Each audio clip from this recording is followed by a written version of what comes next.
Oled sa oma paari suhtes tundnud, et oled oma mõtete, tunnete ja vajadustega üksi? Pead kõigega ise hakkama saama, kuigi su kõrval on mees. Sul ei ole ruumi, kus lõdvastuda ja end naisena tunda. Sul on raske oma partnerit päriselt usaldada. Naise jaoks on suhtes turvatunne eluliselt oluline, nii füüsiline kui emotsionaalne.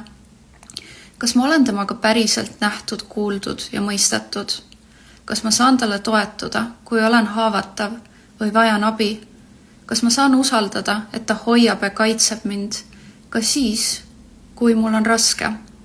Kui naine ei tunne suhtes emotsionaalset ja füüsilist turvalisust, hakkab ta end tasapisi sulgema.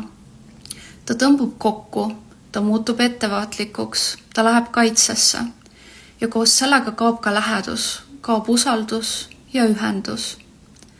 Mehe roll suhtes ei ole olla täiuslik, aga olla kohal, olla emotsionaalselt kättesaadav, olla see, kelle kõrval naine saab lõpuks välja hingata.